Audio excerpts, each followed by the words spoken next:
Hello everyone, welcome to दक्षिणा ई classroom programme. तो last class में अपन प्रोजेक्टाइल मोशन डिस्कस कर रहे थे और प्रोजेक्टाइल मोशन के अंदर अपन ने जो लास्ट केस डिस्कस किया था that was projectile over an incline plane.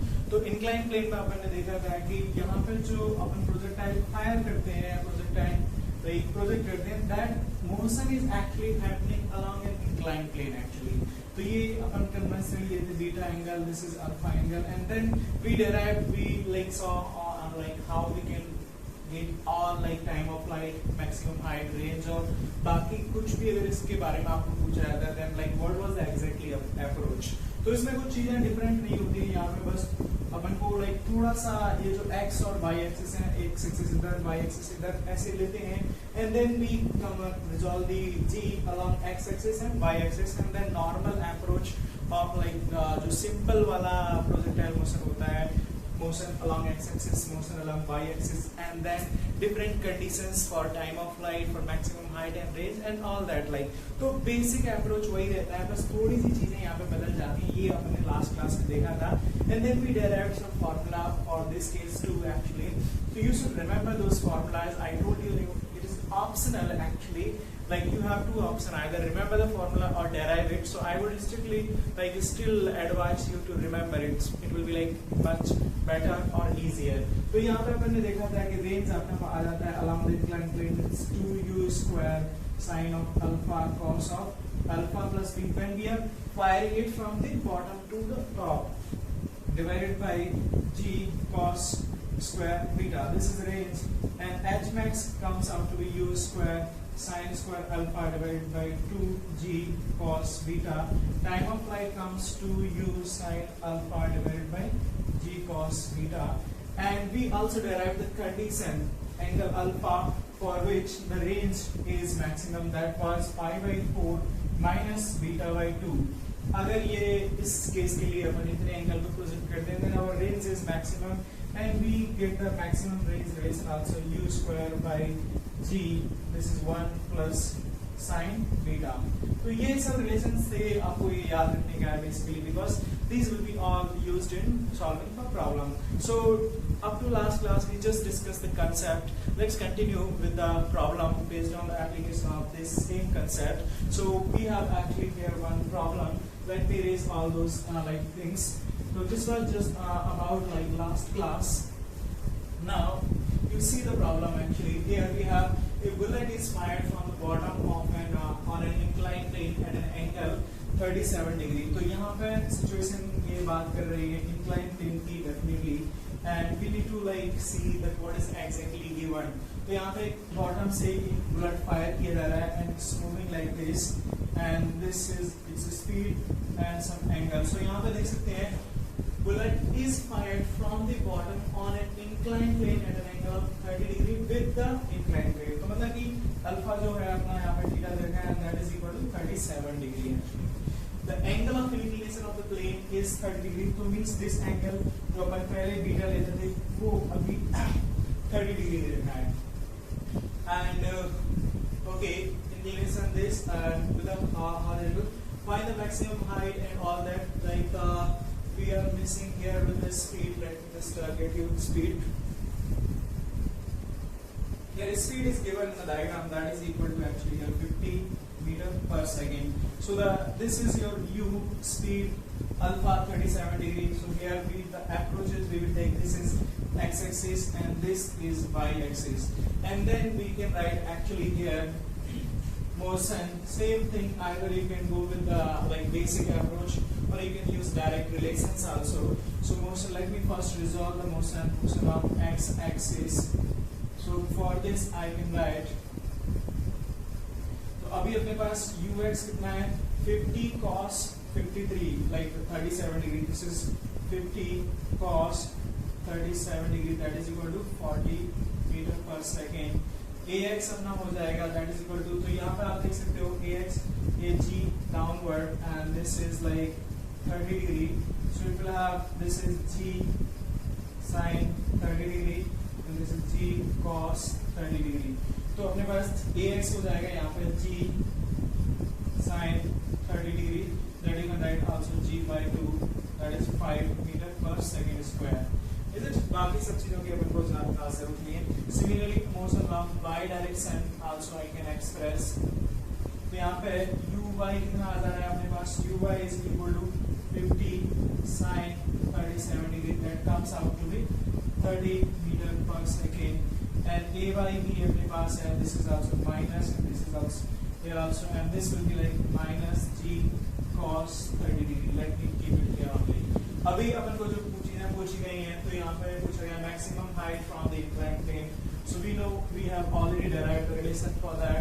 तो h max का relation अपन ने देखा था, h max was this is u square sin square alpha divided by 2g cos beta.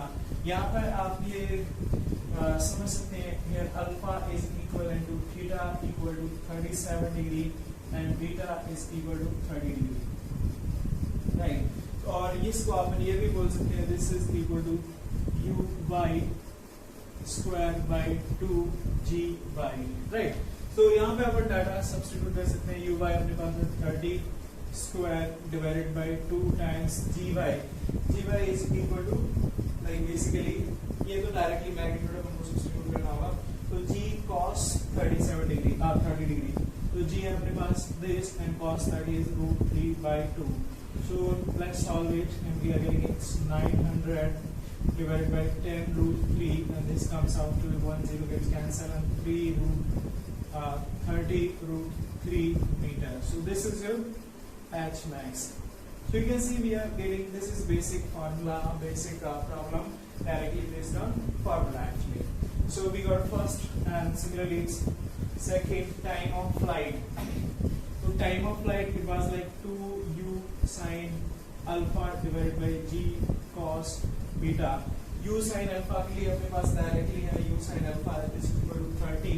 So this comes out to be 2 times 30 divided by g is 10 and beta is root 3 by 2. So we are getting, after solving it actually, t is equal to this 10 gets cancelled, root 3, it's 4 root 3 second. So this is your time of flight, right? Similarly, third part, it's talking about the range along the inclined plane. So range का formula, range r is equal to 2u square sin alpha cos of alpha plus beta divided by this is a g cos square beta, right? This was the range. Let's substitute everything here. So 2 और यहाँ पे u अपना net u है, देखिए यहाँ रखेगा, it's 50 multiplied by 50 into sin alpha. Sin alpha कितना हो जाएगा, this is it? So sin alpha will be basically 37 degree. Sin alpha will be like 3 by 5 into g, I'm taking 10, and this cos alpha plus beta. So cos, this is basically you. So here we have actually alpha is 37 degree plus 30 degree, and this and g is there, and cos square beta, and beta we have 30 degree. So this is actually, you can write 3 by 4. Let me simplify it. So we are getting actually, देखो 4 पे इधर multiply करते हैं, ये 3 से 3 गया, 0 से 0 गया, and this 5 is also gone, and 4 is multiplied here, 8 multiplied by 50, is it? So r we are getting actually 8 multiplied by 50 into this all, and this is cos of, तो इसको अपन को alpha plus beta से expand करना होगा. This comes out to be cos 30 degree, cos 37 degree minus sin 37 degree. So this is, तो अभी एक अपने पास आता है 400, and cos 30 is root 3 by 2 multiplied by cos 37 degree is 4 by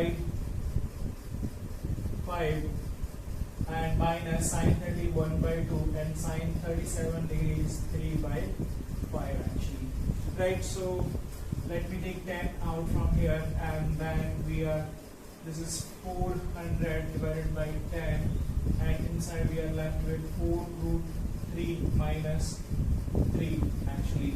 You can rearrange this either 40 and this is 4 root 3 minus 3, or you can take one more 3 also, like root 3 out. So this is your range actually. तो मतलब यहाँ पे problem कुछ खास complex नहीं है. It's basically direct application of your result that we derived in the last class. Okay, so we just need to substitute the things and we are getting straightforward results here actually. And so the next part was fourth one actually, and it's asking like alpha for the maximum range. This is angle for maximum range. तो इसके लिए अपन ने formula डाला किया था alpha is equal to pi by 4 minus this beta by 2, and this is equal to 45 degree, and minus beta is 30 by 2 15 degree, so this is comes out to be 30 degree. तो मतलब alpha कितने angle का हमको project करना है, that is 30 degree. And then the next fifth part R max, it was equal to u square by g 1 plus sin beta. तो ये हो जाएगा अपना 50 into 50 divided by 10 into 1 plus sin 30 degree 1 by 2, so 1 by 2. Solving it, it's basically 3 by 2. So 2 multiplied by it's 25 and it's 500. Is it 2? So it's 500 divided by 3 meter. So this is your R max. तो यहाँ पर देख सकते हैं कि like problem is simple, straightforward. It's basically your application of the result that we derived in the last class. Let's see more application on it. So let me erase it. So see here we have next problem actually. A particle is projected horizontally with the speed u from the top of an inclined plane at an angle theta with the horizontal. Inclined plane is at an angle theta with the horizontal. So this is your inclined plane, this is horizontal angle theta, and the particle is projected horizontally. The particle को अपने top से horizontally project किया गया है. तो आप समझ सकते हैं कि actually this angle will be also a theta, and with the horizontal, how far from the point of projection will the particle strike the plane? So it's like basically asking things in some different language. I mean like it's given exactly in language. The meaning is that it's simply asking you to find the range along the inclined plane, because you can see it, how far from the point of projection will the particle strike the plane. Point of projection से particle कितनी दूरी पे plane को strike करेगा. So it's basically asking this range along the inclined plane, right? तो यहाँ पे भी कुछ खास like difficult नहीं है, कुछ चीजें ये basic approach का problem है. यहाँ पे अपन को identify करना है कि कौन सी चीज क्या है और उसको कैसे substitute करना है. तो यहाँ पे देख सकते हैं this is basically down in projectile down the plane, is it? Projectile over inclined plane and down the plane. Projectile, is it? Okay, now next see. So initial speed is given u, that is straightforward. And next thing is alpha. What is your alpha actually here? So you can see actually alpha is my theta. And what is beta? Beta is also my theta actually. And this is down the plane. So what is the formula for range? Actually this is u square sin alpha cos of alpha minus beta divided by this is 2 g cos square beta. So we can substitute the result directly here actually, and we will get the answer straightforward. So this is 2 u square sin alpha means sin theta, and this is cos of theta minus theta divided by g cos square theta, right? And this we are getting actually this cos theta minus theta 0, that is equal to 1, and sin theta, so this you are getting this 2 u square sin theta divided by g cos square theta. जिसको आप rearrange करके ये भी लिख सकते हो. This is 2 u square sin by cos, you can write tan theta divided by g, and 1 by cos, you can write it also sec theta.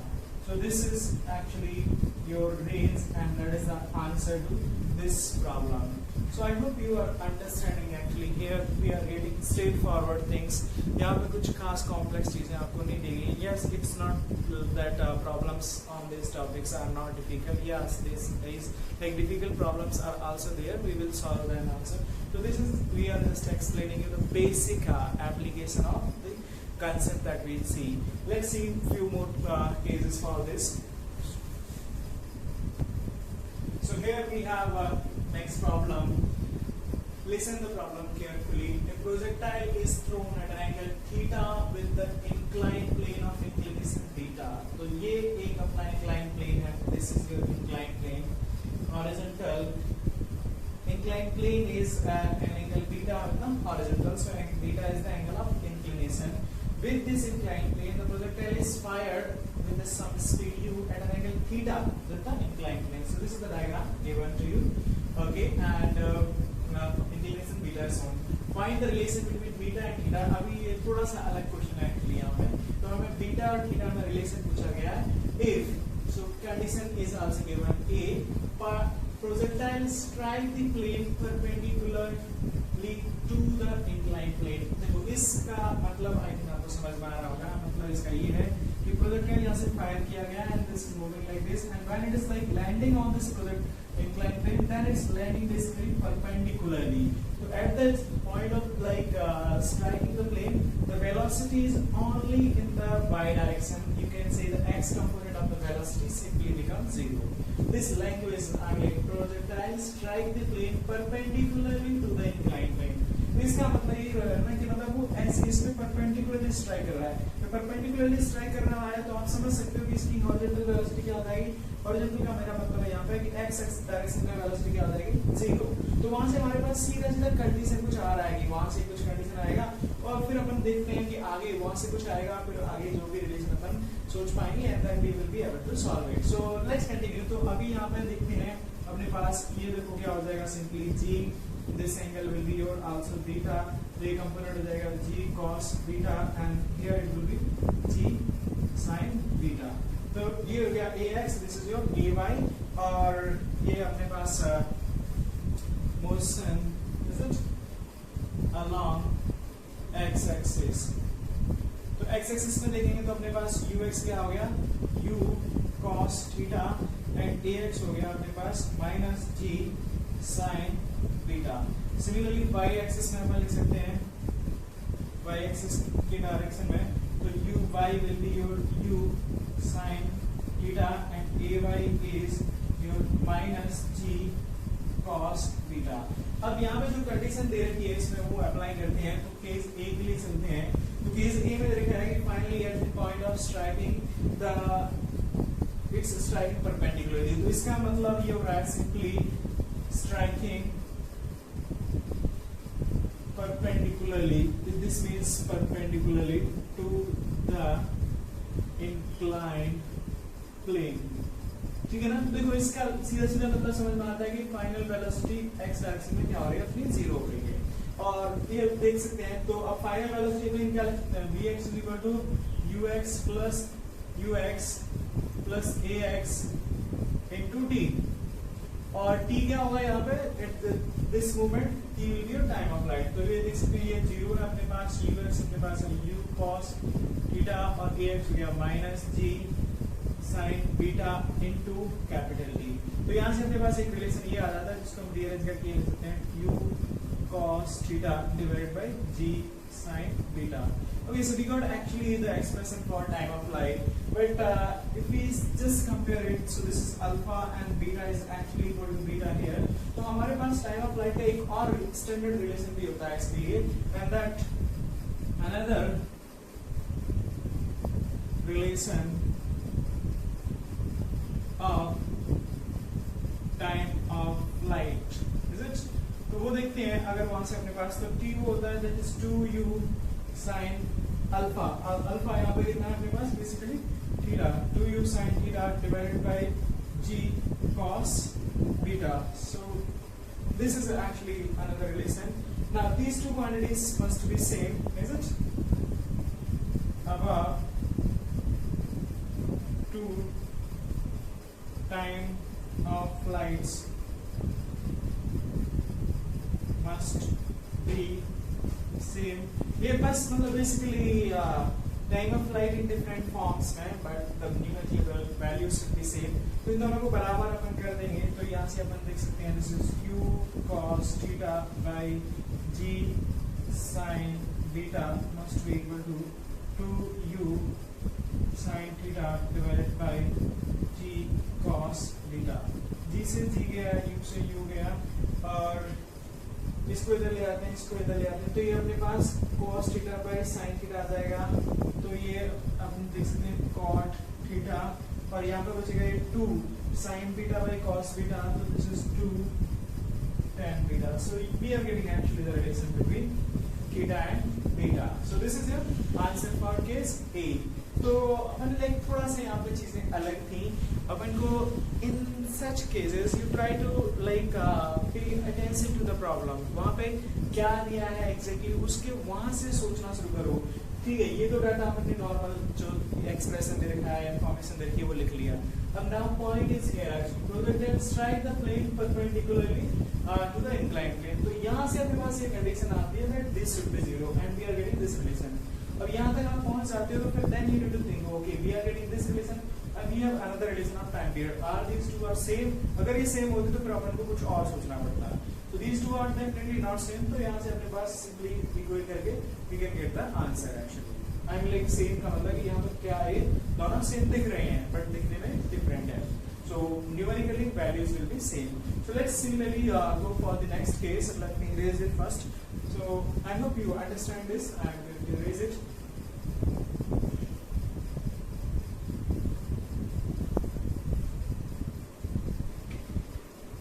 तो अभी अपने पास जो बी केस है,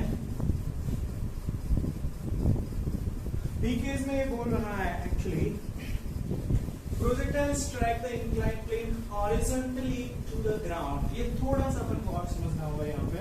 तो यहाँ प्रोजेक्टाइल ये अपना इंक्लाइंड प्लेन हो गया, और एक्चुअली में सिचुएशन कुछ ऐसी हो रही है यहाँ पे कि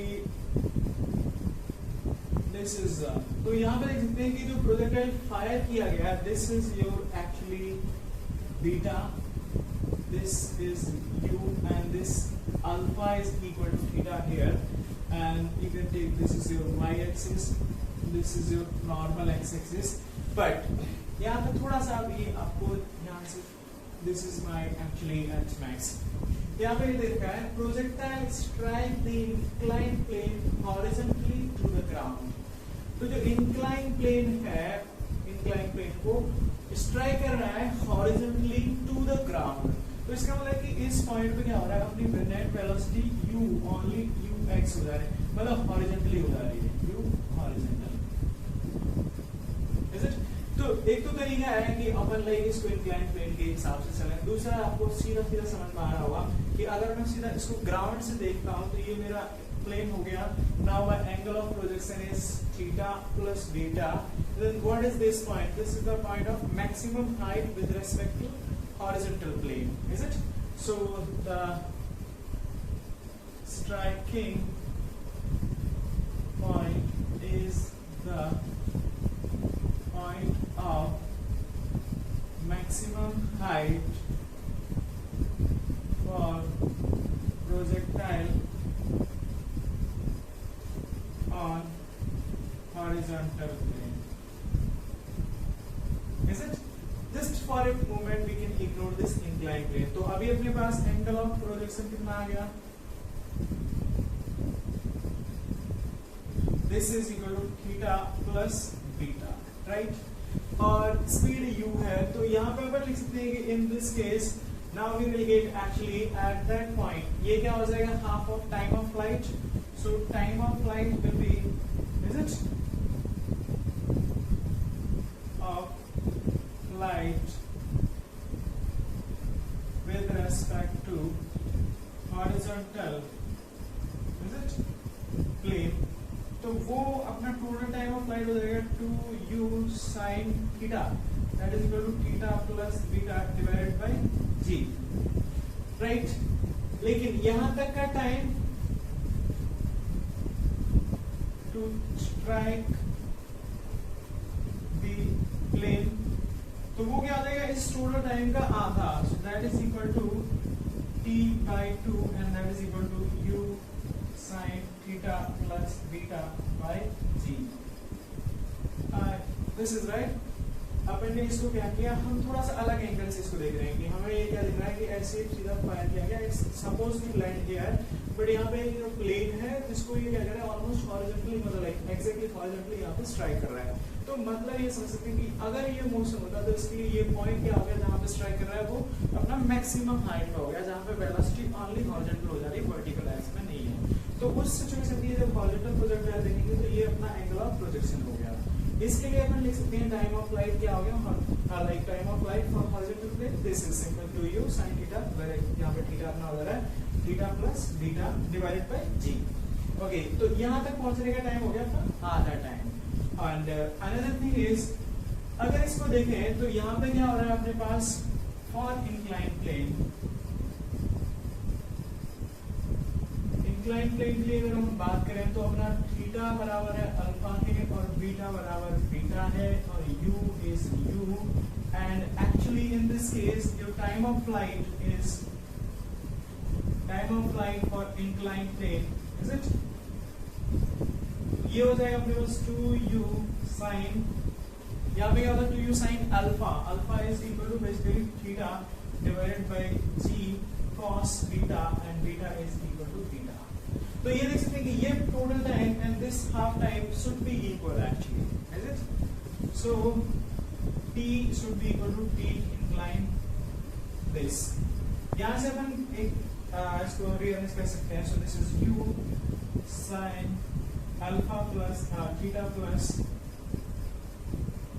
beta divided by g should be equal to 2u sin theta divided by g cos theta।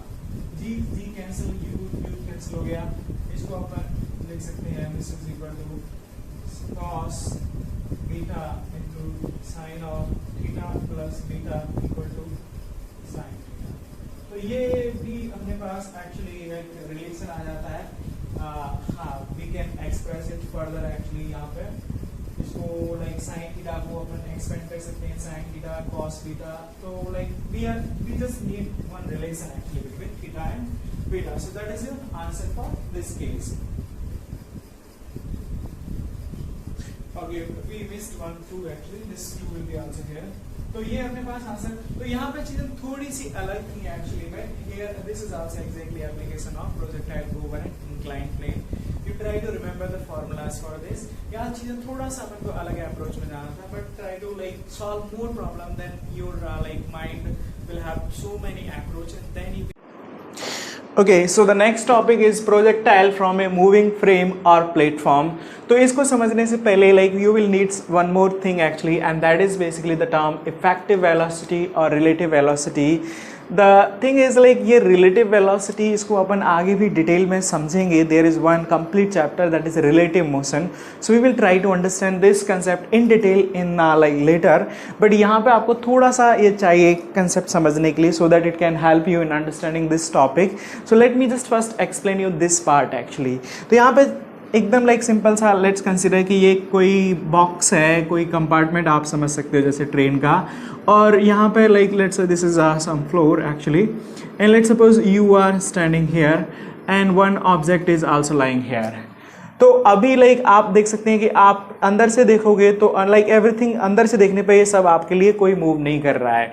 अब मैं इसको अगर ये प्लेटफॉर्म या ये कंपार्टमेंट कुछ वेलोसिटी से मूव करता भी है तो तब भी क्या होगा कि लाइक ग्राउंड से दूसरा फ्रेम अगर हम यहाँ से देखते हैं, आप यहाँ से देखोगे तो देन व्हाट विल सी कि इसकी भी, क्योंकि ये कंपार्ट के रेस्ट लाइक यहाँ से देख रहे हो तो ये रेस्ट में है, यहाँ से देख रहे हो तो ये भी रेस्ट में है, तो इसीलिए इनकी वेलोसिटी और इसकी velocity, let me take this A, this is ball and this is B. Okay, so I will say the velocity of ball with respect to A is 0, क्योंकि ए जब बॉल को देख रहा है तो उसको क्या हो रहा है, बॉल सीधा रेस्ट में दिखाई दे रहा है, करेक्ट ना। ऐसे ही लेकिन अगर ये बी पर्सन इन दोनों को ऑब्जर्व करेगा तो बी के लिए तो पूरा कंपार्टमेंट ही वेलोसिटी वी नॉट से मूव कर रहा है। तो इसीलिए क्या होगा, जब बी इसको देखेगा तो बी को क्या होगा, ए भी मूव करता हुआ दिखाई देगा और जो बॉल है वो भी मूव करती हुई दिखाई देगी। So you can see actually here जो लाइक एक ऑब्जेक्ट की वेलोसिटी है that depends on the observer, you can say, और in proper terms we can say that depends on the frame of reference actually. तो उसके हिसाब से क्या होता है कि अगर आप इसको अलग अलग फ्रेम से देखते हो तो चीजें हमें कई बार लाइक डिफरेंट नजर आती हैं। So that is the main point actually to understand this here. तो नेक्स्ट पॉइंट ये है कि हाँ क्या नजर आती हैं एग्जैक्टली। तो यहाँ पे आप अगर देखोगे for person A the ball is simply at rest, तो आप देख सकते हो कि सब कुछ ये लाइक कंपार्टमेंट है, ये सब डाउन ऑफ रेस्ट में है, इसके रेस्पेक्ट में है, लेकिन ये कंपार्टमेंट पूरा मूव कर रहा है, राइट।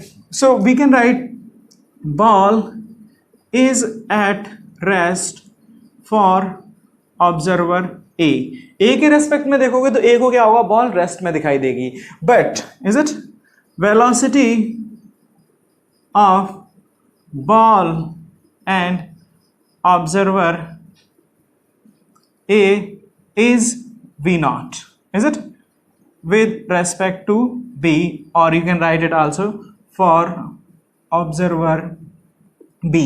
लेकिन अगर b यहां से ग्राउंड से, b ग्राउंड पे खड़ा हुआ है, ग्राउंड से देखता है तो उसको क्या हुआ, ये पूरा सिस्टम मूव करता हुआ दिखाई दे रहा है। तो जब सिस्टम पूरा मूव कर रहा है तो इसके अंदर जो भी ऑब्जेक्ट होगा वो भी क्या होगा, उतनी वेलोसिटी से मूव करता हुआ दिखाई देगा। तो यहाँ पे एक तो चीज हमें ये क्लियर हो रही है कि लाइक अलग अलग जगह से या अलग अलग, इसको हम प्रॉपर टर्म्स में बोलें तो अलग अलग फ्रेम ऑफ रेफरेंस से आप एक ही ऑब्जेक्ट को ऑब्जर्व करोगे, then you will see different velocities और different speed also actually, right. So that is the one thing actually. तो यहाँ पे जैसे देख सकते हैं कि बॉल ए के लिए अगर ए देख रहा है बॉल को तो रेस्ट में उसको मिल रही है, लेकिन बी देख रहा है तो ए की भी और जो बॉल है दोनों की वेलोसिटी v नॉट है फॉर ऑब्जर्वर b।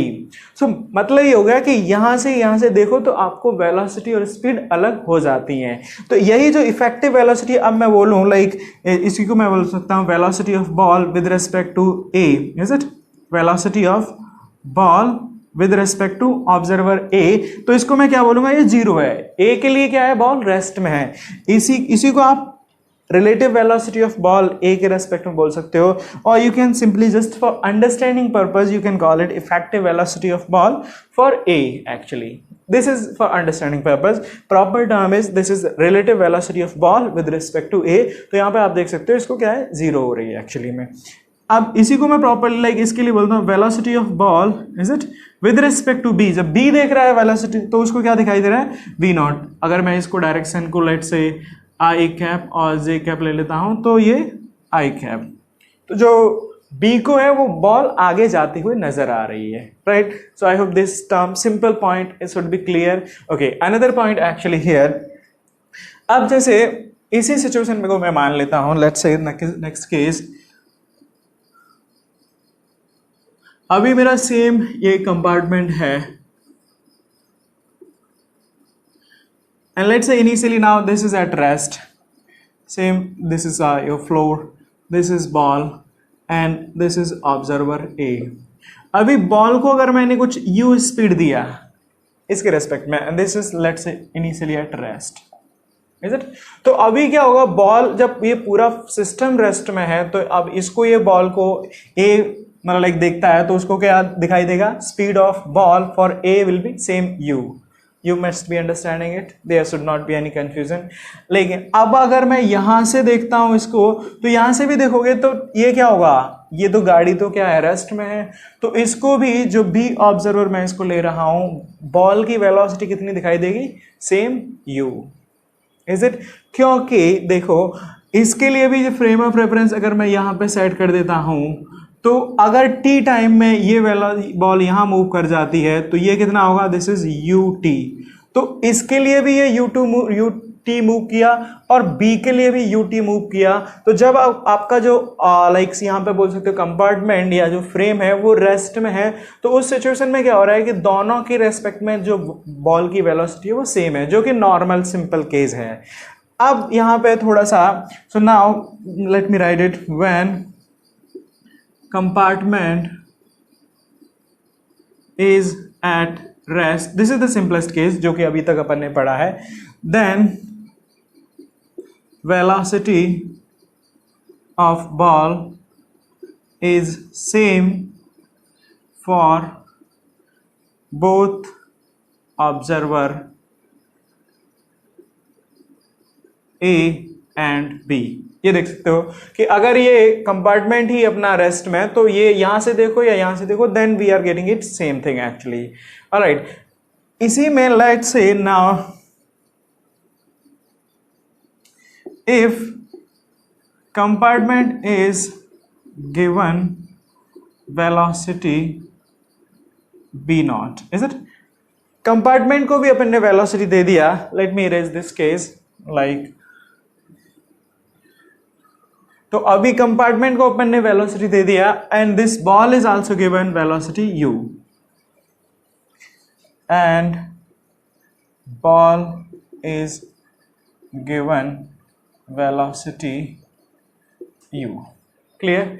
तो अभी देखो यहां पर क्या होगा, जब ये देख रहा है तो इसके लिए फ्रेम ऑफ रेफरेंस क्या हो गया, ये इस डब्बे के अंदर हो गया attached.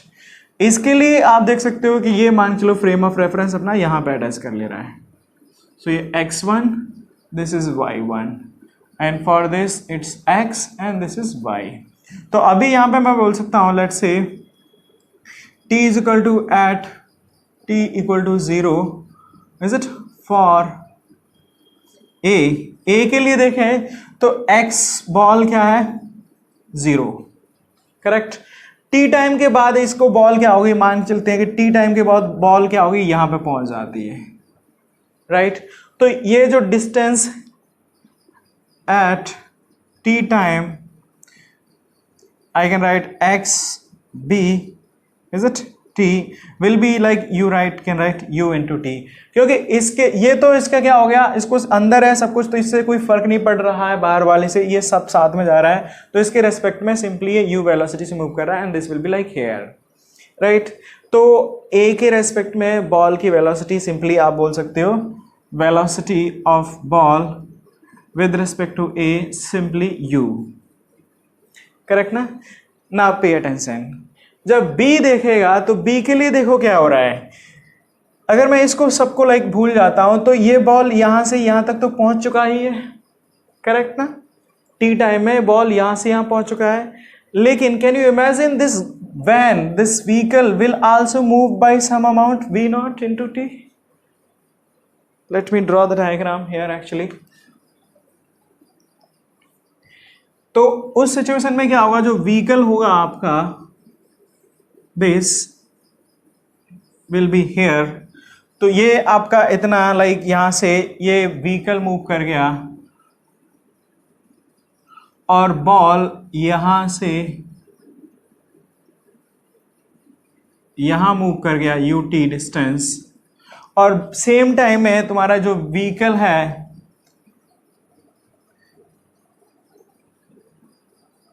I can right this is v not into T. तो अभी देखो ध्यान से सुनो, आसान है चीजें, कॉम्प्लेक्स कुछ नहीं है, जस्ट पे अटेंशन प्रॉपरली। तो अभी अपन ने देखो क्या देखा यहाँ पे कि अंदर से देख रहे हैं तो आपको इसका कोई इफेक्ट नहीं आ रहा, सिंपल बॉल यहाँ से यहाँ जा रही है। अंदर से देखो तो बाहर का कुछ नहीं, बॉल यहाँ से यहाँ जा रही है, same thing is it for observer A. अब अगर लेकिन मैं बाहर से देख रहा हूं बी के लिए, तो बी के लिए तो क्या हुआ, ये बॉल यहां से आ गई, बॉल इसके अंदर यहां से यहां गई, प्लस ये गाड़ी भी साथ में यहां तक चली गई। तो इफेक्टिवली जो बी के लिए अगर मैं देखूंगा तो वो बॉल की पोजीशन कहां से चेंज हो गई, यहां से बेसिकली यहां चेंज हो गई। And you can see actually ये डिस्टेंस कितनी हो गई v नॉट इंटू टी, और ये डिस्टेंस कितनी है बेसिकली, हाँ ये पहले ओरिजिन पे थी यहाँ पे, सो यहाँ से this, so now ball has move from here to here. तो बॉल कंपार्टमेंट के अंदर यहां से यहां मूव कर गई, और by this time this compartment complete has moved by some distance. तो यहाँ पे आप देख सकते हो कि जब ए देखेगा तो ए को बॉल पहले यहां दिखाई दे रही थी, अब बॉल यहां पे दिखाई देगी। This is sorry for point for observer B. तो आप देख सकते हैं for observer B distance moved by ball in time t। तो ये देख सकते हो this distance will be equal to what, v not into t, ये वाली डिस्टेंस यहां से बेसिकली जस्ट वेट, ये तो पहले से था, तो यहां से ये v नॉट इंटू टी आपका ये फ्रेम, ये एग्जैक्टली ऑरिजिन यहां से यहां शिफ्ट हो गया, और ये बॉल यहां से यहां अंदर गई, यहां से यहां अंदर गई, और प्लस ये आगे शिफ्ट हो गई। मतलब सिंपल सा, अंदर बॉल एग्जैक्टली यहाँ से यहाँ शिफ्ट हो गई टी टाइम में, मतलब कि बाहर को भूल जाएं तो बॉल यहाँ से यहाँ शिफ्ट हो गई, this moment and this is same, but by this time this vehicle has moved this way. तो व्हीकल कितना, ये ओरिजिन सेम पॉइंट में लेता हूँ, ये सेम पॉइंट है मान के चलते हैं, तो व्हीकल इतना मूव कर गया और बॉल ये वाला डिस्टेंस मतलब सेम ये डिस्टेंस, तो बॉल भी इतना मूव कर गई। तो अब इफेक्टिवली ये ऑब्जर्वर बी के लिए देखें तो डिस्टेंस कितना मूव हो गया, v not into t plus u into t, is it. और इसकी वेलोसिटी में देखूं तो velocity of ball, you can write effective velocity of ball for observer B, तो ये आप क्या समझ सकते हो, दिस इज इक्वल टू ये distance divided by time, that you can write v not plus u. So let me explain it again. Point यहाँ पर ये है that when you are looking at same object from different place, from different frame of reference, the velocity of this object will be different from different frame of reference depending on the velocity of frame of reference. आप इसको समझने के लिए simple सा ऐसे समझ सकते हो कि लेट सपोज अगर आप दो पर्सन लाइक बाइक ड्राइव कर रहे हैं पैरेलली, तो आप ग्राउंड के रेस्पेक्ट में देखोगे तो आपको लगेगा कि आप आगे जा रहे हो, राइट। आपको लाइक कुछ अगर पॉइंट पे फोकस करो ग्राउंड पे, तो आपको देखा कि वो पॉइंट पीछे छूट गया, तो मतलब like you are moving forward actually, right. But अगर आप like two friends are driving the bikes, you just look at your friend, let's say these two bikes are moving with constant velocity, then from A, like अगर एक जो friend है वो दूसरे friend पे देखता है, तो like it will be like exactly at same distance. तो जब यहाँ से आप एक बाइक से दूसरी बाइक पे देखोगे तो वेलोसिटी क्या दिखेगी, ऐसे लगेगा कि आप तो साथ में लाइक कोई मूव कर ही नहीं रहा है। You understanding? So that's the difference basically, कि आप सेम चीज़ को अलग फ्रेम से देख रहे हो तो चीज़ें आपको अलग दिखाई दे रही हैं। पॉइंट ये था कि क्या दिखाई देंगी, तो वो समझने के लिए अपन ने ये थोड़ा सा कोशिश किया यहाँ पे। तो यहाँ पे ये देख रहे थे कि जब ये रेस्ट में है तो फ्रेम ही रेस्ट, ये पूरा कंपार्टमेंट, तब तो कोई फर्क नहीं पड़ रहा, जितनी दूरी है ये बॉल यहाँ से यहाँ चलेगी टी टाइम पे ए के लिए, उतनी दूरी बी के लिए भी बॉल यहाँ से यहाँ जाएगी, and that is same thing actually. Next अपन ने देखा कि अगर बॉल भी मूव कर रही है और ये कंपार्टमेंट भी मूव करने लग जाए, तो उस टाइम पे क्या होगा कि बॉल अंदर मान चलो टी टाइम में यहाँ से यहाँ चली गई, तो टी टाइम में क्या होगा, ये बॉल यहाँ से यहाँ, मतलब टी टाइम में बॉल यहाँ से यहाँ चली गई। लेकिन जो बी वाला है उसके लिए क्या होगा, ये गाड़ी भी आगे चली गई ना यहाँ पर, तो इफेक्टिवली उसको जो बॉल पहले यहाँ पे थी t=0 पे दिखाई दे रही थी, वो अब क्या होगी, यहाँ पे दिखाई देगी बी को। तो इसके लिए इफेक्टिव डिस्टेंस मतलब लाइक ये देखूँ कि मतलब ये ऑरिजिन है ना, तो कितना मूव किया, ये पहले सिस्टम था, अब ये ऑरिजिन यहाँ शिफ्ट हो गया, तो इतना तो ये डिस्प्लेसमेंट हो गया v नॉट इंटू टी, और प्लस बॉल का डिस्प्लेसमेंट, तो प्लस बॉल का डिस्प्लेसमेंट ut। तो अगर मैं ऑब्जर्वर b के लिए बात करता हूँ तो total distance travelled is this one, v not into t plus ut।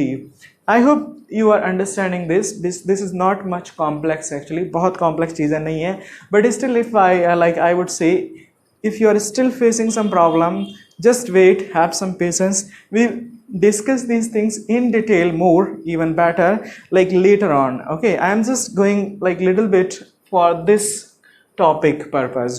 तो सिंपल सा फंडा आप ये समझ सकते हो कि ये भी साथ में मूव कर रहा है, और आप धीरे से लाइक लॉजिकली आप समझो कि आप यहाँ खड़े रहते तब भी यहाँ पे क्या होता है, टी टाइम में आप यहाँ मूव कर जाते, लेकिन आप साथ में और आगे मूव कर गए तो और आगे हो जाओगे। तो बस वही क्या हो रहा है कि जब साथ में आप सेम डायरेक्शन मूव कर रहे हैं तो आपकी वेलोसिटी क्या हो रही है, इस ऑब्जर्वर के लिए सीधी ऐड हो जा रही है, क्योंकि और ज़्यादा दूरी आप तय कर ले रहे हो। ऐसे ही अब मैं अगर बोलता कि बॉल को मैंने इधर फेंका है, तो उस टाइम पे क्या होता, बॉल यहाँ से कुछ यहाँ आ जाती, तो इफेक्टिव दूरी क्या होती, मतलब बेसिकली और कम हो जाती। तो इस सिचुएशन में ये v नॉट माइनस यू हो जाता है। This is the point actually you need to understand this next topic. Okay, so this is the relative velocity you can call, or this is the effective velocity of ball for observer B. Velocity of ball for observer B that is equal to V naught plus U. In this case अगर ये opposite direction में है तो like different. So let me write it in next case. Let me erase it first.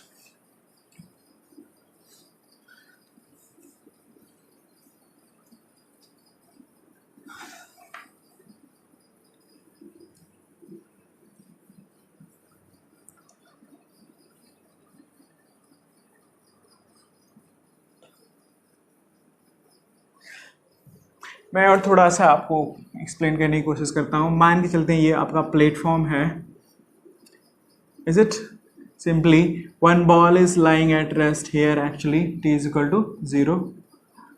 अब platform rest पर है.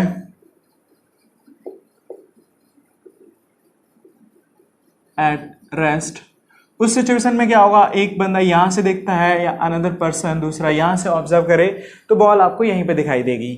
जैसे ball को आपने कुछ वेलोसिटी दी तो थोड़ी देर बाद बॉल आपकी यहां तक मूव कर जाएगी. Depending on this is u into T. This is the distance और you can write displacement also because it's moving in straight line. तो अभी इसके लिए भी और ए के लिए और बी के लिए दोनों का डिस्प्लेसमेंट सेम क्योंकि अभी अपना प्लेटफॉर्म रेस्ट में है. सही है ना. ऐसे ही अगर प्लेटफॉर्म मान चलते हैं ये सेकेंड केस है, बॉल यहां पर रेस्ट में है ना, और this is one observer, this is another observer. और अब ये बॉल मूव नहीं कर रही है लेकिन प्लेटफॉर्म अपना यहां से यहां मूव कर जा रहा है. थोड़ी देर बाद प्लेटफॉर्म यहां चला गया मान के चलो, ये कुछ वेलोसिटी v नॉट से मूव करते हुए. तो अभी बॉल ये a है और ये बॉल है. तो आप देख सकते हो कि a को तो क्या हो गया, कोई फर्क पड़ा ही नहीं. बेसिकली a के लिए तो जितनी दूरी पे पहले बॉल थी उतनी दूरी पे बॉल अब भी है, तो इसलिए a के लिए बॉल की वेलोसिटी क्या हो गई 0. लेकिन आप देख सकते हो कि जो b है ऑब्जर्वर, उसके लिए क्या हो रहा है, पहले बॉल ये थी अब बॉल यहां चली गई और ये डिस्टेंस कितनी हो जाएगी एग्जैक्टली जितना आपका कार्ट मूव किया, that is v not into T. तो velocity of ball for b will be जो कार्ट की वेलोसिटी है उतनी वेलोसिटी बॉल की हो जाएगी. ये आप आई थिंक आसानी से समझ सकते हैं.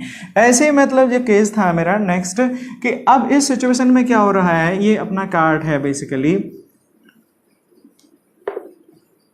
और इस सिचुएशन में क्या हो रहा है, यहां पे हो गया अपना observer a and this is your ball, is it, और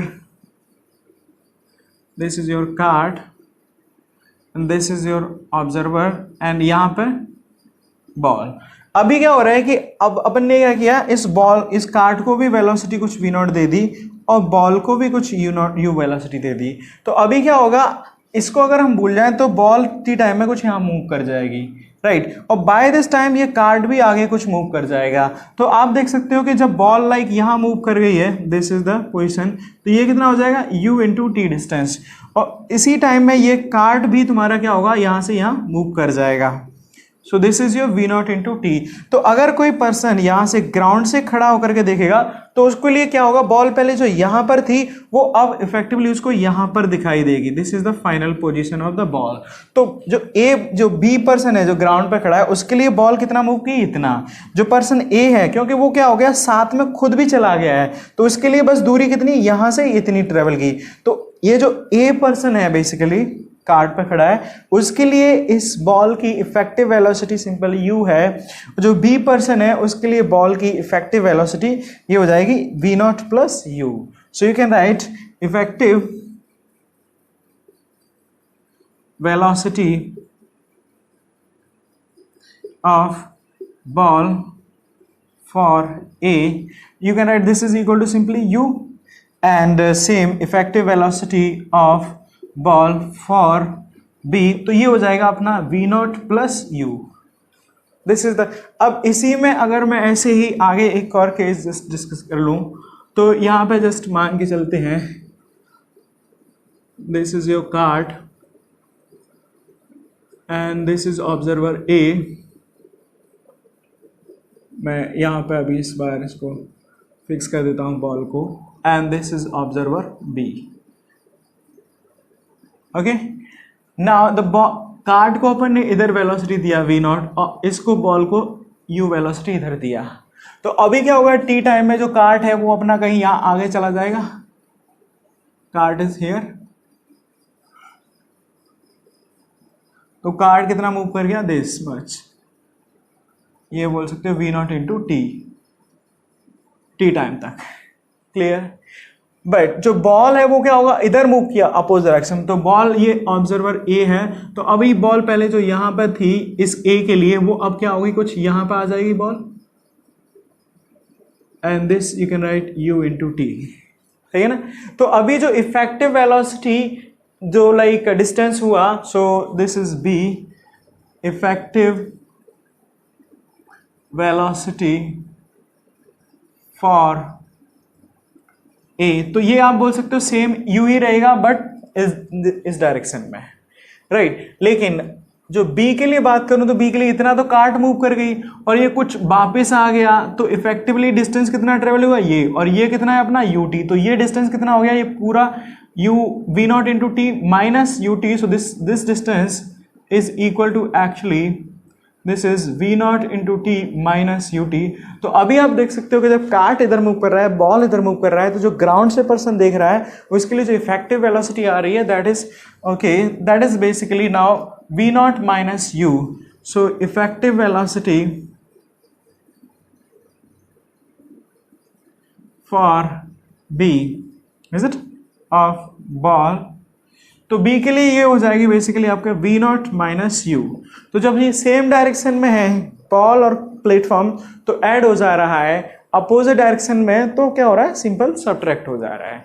just try to remember this, और इसको डिटेल में अपन आगे समझेंगे। तो let's talk about like that point that is basically projectile from a moving frame. So I hope you are clear with this. Let me erase it and we will continue.